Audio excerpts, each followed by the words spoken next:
Welcome to Leaders and Friends. This is a video interview with leaders that I admire for the Performance Acceleration Journey website. I tell my students that they have no idea the deep friendships they're going to make through their career with other leaders, with other CEOs, and people you admire. And I'm really lucky today and super happy to be with Rafael Santana. I've known Rafi for more than 20 years.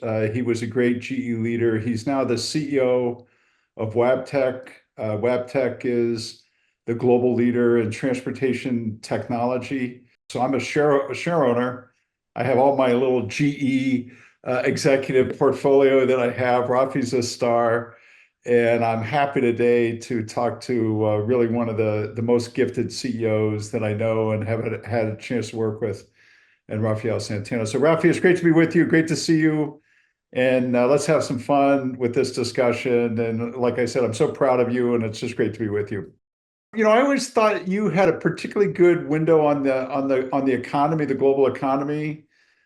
Talk about kind of where you see the world today, just from a macro standpoint, and then we'll dive in a little bit deeper. Jeff, I got to start with geopolitical tensions running probably at the highest and broader level than we've seen in our careers. One thing's to read on the newspaper what's happening between China, US, Russia, Middle East. The other one is if you're actually competing for business in Central Asia or in Africa. And we have a lot of business in a place like Kazakhstan. So if you thought one day the president of China could fly into Astana and meet with the president of Russia and the president of Kazakhstan on the same day, well, that happened 3 weeks ago. And at that point that's happening, you've got things, what I'll call bundling handouts with just test this 50 locomotives. Here is the financing package. And if you don't like it, give me a call. And at that point, you got to show at your very best, right? You're really taking what I call regionalization to the next level. Jeff, you led that for us at GE, and what was in the 80s, the 90s, moving to best cost countries. Last 20 years, it was all about regionalization. It's about taking it to the next level. If you think about, we are today probably one of the largest industrial employers in Kazakhstan outside the oil and gas arena. So there's 2,000 to 3,000 people that have jobs in Astana because we're there. And we're there not just to support the country, we're there and we're making Kazakhstan compete for exports into Mongolia, into Uzbekistan. So they're now competing with some of these countries for exports. But if I take you to a complete different place, which is in Africa, all of a sudden you're dealing with the 5th largest iron ore project in the world. It's going to be the 5th largest mine. And 2/3 of the capital is Chinese and 100% of the offtake. At that point, you got to make sure you are really going back to the track record you've built on delivering the best products, supporting the fleet running in some very tough conditions, making sure that you're delivering with compliance, integrity. Those are things we never compromised on. And ultimately, you might need a friend. He might not be at home. It might be a different government that you partner with to ultimately be able to win. So you gotta find a path. You gotta be very close to your customers and very close to the constituents, because you're gonna have complex situations. Some of them which a lot of companies and a lot of governments will shy away, and you can't leave the door open for the competition. Rafi, the way you talk about it and the way that I kind of thought about it is that, our job as leaders was to make the people we work with not be afraid to compete with the Chinese. And my fear is that we've got a generation of young leaders who basically don't think they're going to have to compete with the Chinese, or even worse, feel like they're afraid to compete. How do you think about that, and how have you managed that as a global leader? Jeff, a big piece is developing those teams. It's understanding those local realities, making sure that those teams own their destinies and providing them the opportunity to develop and grow. Well, you did that yourself, visiting myself sometimes in Latin America, sometimes in Europe, and having the opportunity to go and visit with some of the presidents of some of these countries and understanding the agenda and understanding the complexity of that, but ultimately making sure that we were developing an agenda and that we had the doors open. The agenda is complex. Populism is out there. What used to be third world or problems of countries that were still being developed. I guess all countries are these days, so one could make that case. So understanding those agendas, and they often really evolve around social, around economic, around technology, and how it comes together. I think it's developing those teams so they can understand it, they can own it, and ultimately you end up in a partnership with business teams around the world that help you carry the story forward. Hey, Ralph, you're a kid that grew up in the mining district in Brazil. You've lived in Erie, Pennsylvania. You like call it District 12. District 12, exactly. You've lived in Austria, you've lived in, and you at every turn you've taken immense personal risk with the family. You're always willing to do every tough job. The people that are going to be in this class are in the middle part of their career, just getting ready to decide what kind of trajectory they want to be on. A question for you of like how globalization gets such a bad name today, but I've seen it just unlock human potential in such a massive way. But how have you thought about personal risk, and how is you and your family, how different are you having lived this kind of multicultural experience? Jeff, one thing that remain, I think, common with all the moves we've made. We made 9 moves as a family. It was the sense we never wanted to leave the place we're at. Including when we were in Italy, it was probably the toughest thing was to convince them to go back to Brazil because nobody wanted. So it's about coming in, embrace what you have. There's going to be pluses, there's going to be minuses, but you're going to come out as a much better leader because it might not be obvious how much change is happening around you.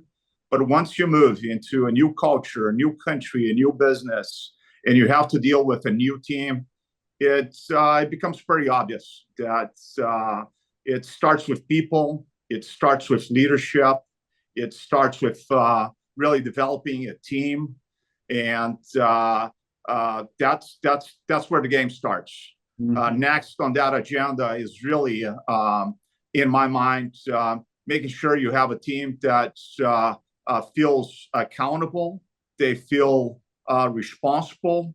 It's a team that it's really committed to learn, and it's a team that's committed to adapt along the way. Because whatever 3 bridges you plan to cross, they're going to be blocked, and you shouldn't waste time on explaining why they're blocked, but how are you going to get to the other side? And I think that sense is something that that experience going out there kind of all provides you. It's you got to make it work, and it's a step forward. It's not a step backwards.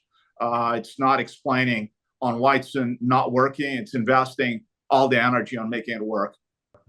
Hey, Rob, tell people what's cool about the rail industry. What makes you excited about the people you work with, what you're working on, and in this day and age where everything's AI this and AI that. What juices you up about the rail business?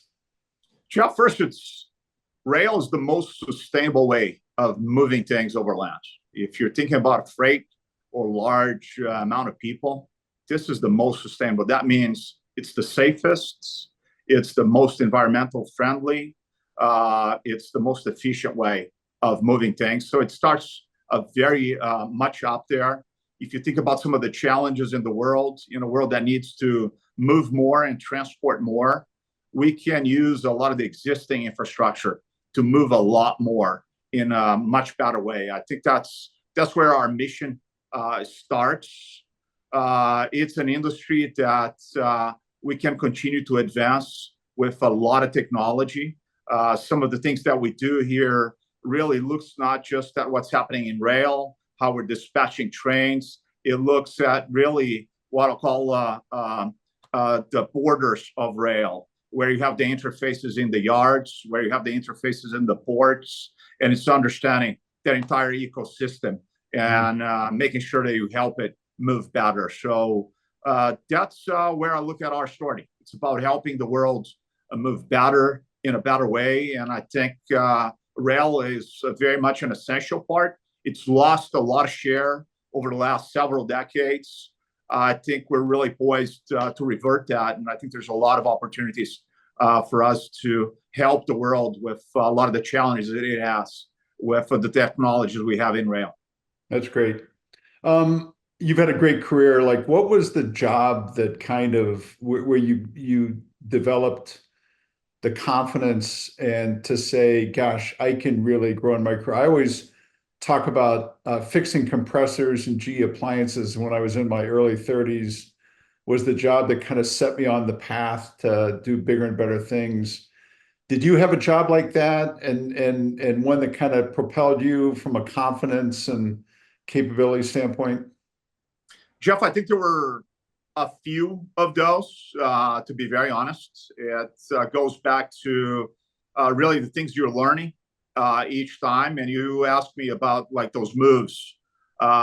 You learn so much through that process. And it's you come out of them as a much better individual. If I was to mention, when I went back to Brazil to run what was a much smaller P&L than the one I had in North America, it just gave me a much better sense of having really the touch points of an entire business. Even though it was 300 people, I had their unions, I had the suppliers, I had the customers, I had all the elements of the business. And with some of the gaps we had in terms of where we're trying to take the business, it just took me a lot deeper on understanding some of the basics of running the business and how all the elements got to come together. So I think that was very important. The fact that I had so many moves, Jeff, and you find yourself really sometimes very close to what I'll call failure, it allowed me to have really the confidence when GE decided to divest transportation. I was informed at about 10 a.m. on a Saturday morning. So I was told about the divestiture. The second question I got asked was, do you want to stay at GE or you want to go? It took me no time to say, I'm moving on with the business. I knew the team. I had been appointed CEO only days before. You want to be fully behind it. You're fully vested. You're committed. The leadership team you have today, how do you pick them and what do you look for in the talent that you're developing around you? Like, what do you like when you pick a leader? Jeff, it starts with, I'll use the word, they got to be great communicators. And communicators and good communication, it's a key element for me on making sure you're bringing a team together, right? It doesn't go by itself, but it's identifying great leaders, but bringing them together in that process. So communications is a key part for me when I think about that. Second piece is those people are got to be passionate about problem solving, but problem solving has got to go with making decisions, taking really, in some cases, tough decisions where at your best, you might be 60% right. I think that's the other element. The third one are leaders that are passionate about learning. And when I talk about learning, I connected with adaptability, which is that whole notion of, hey, you're going to find problems along the way. You spend less time on explaining the problems than you spend on finding a way around them. And I think those are three things I often look for. It's, I think, a critical essence of how you keep progressing with the agenda. Last question, Raf. What are you working on right now in terms of learning? I always thought like when you're at the top of the company, you have to stay sharp and you have to stay into what's next. You don't necessarily have people pushing you to do it, but you want to do it on your own. What are you pushing yourself to do right now? And what are you trying to learn in terms of how to be a better leader? So, Jeff, I'll start with first is put yourself into, I'm going to call it context of forums where you have CEOs that are better than you are in a lot of different things. So I think just watching them out there, and there's a couple forums that I attend. One of them is the HBS forum that happens once a year, and you've got a group of 50 to 60 CEOs there, and it's watching them. It's really connecting on one level, understanding a little bit of the story and some of the things they're doing. It becomes a bit more obvious to you some of the opportunities you have in terms of improving. Sometimes sometimes it might be simple things as even your ability to communicate with specific stakeholders. It could be down to making sure you're helping the organization move with speed at certain topics where people are not pulling forward as fast as you need. So it's about understanding, selecting some of those topics. Be careful on wanting to delegate some of these into the organization versus bringing it to yourself. When I started first as a CEO, I was into my second year as a CEO, and one of the things we did was, Revel is the company that does really a study with your investors, and we had some very key questions to our investors about myself, about my CFO, and about my investor relations. And we did get some very direct feedback on things that you have to improve on. For me, it was really back to communications.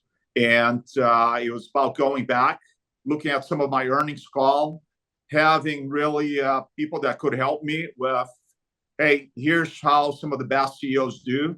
That's how you did this question. Would you like to redo it? And it's working. Once, twice is exhausting, right? I can say feel great about yourself because it's about changing a little bit every day, and you got to take on 3 months, 6 months of doing that. So it's about your own commitment to develop yourself, and it's staring yourself in the mirror, and it's selecting. And by the time you're here, I mean, to improve certain things, it takes a lot of effort, and it takes some real discipline to keep doing it. That's great advice, Rafael. Just the effort and the discipline to keep learning. What I plan to do in each session, maybe at the end, is just tell a story about each one of the leaders that I get to interview. And the one I'll tell about, Rafael, as you can tell, has just did so many things so well. Always just an honor to work with him because you could see him push himself. But he and I were in Brazil, and we were in a meeting. GE had a big footprint in Brazil, super admired company. And we had a meeting with the president and her cabinet. And it was just Rafi and I. And we went division by division. It started with how are they going to unlock the rail system? And the minister of rail stood up and started talking. And the president said, "You sit down." And she went up and she started drawing where the locomotives are going to go on the map. That was one presentation. Then the next one was Minister of Finance was talking about how they were going to get the currency under control. She says, "No, you're wrong. I'm going to tell you how to get the currency back under control."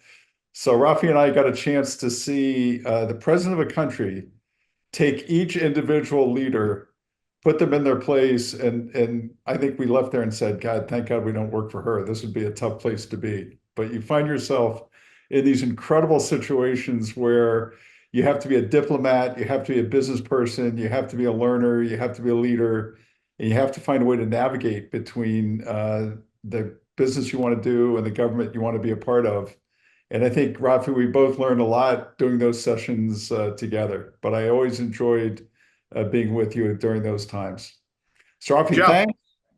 yeah, Go ahead, Rafi. it's been an honor to have worked with you all those years. And a lot of times people ask about your legacy. And I think the legacy you leave are ultimately the people you've developed and the people that are out there. And I think you've got so much to be proud of. I see a lot of colleagues out there in the C-suite of a lot of various companies, people there I'm still in touch these days. And I'm very grateful for the opportunities you've given me, the tough assignments, and really an honor to be here with you again.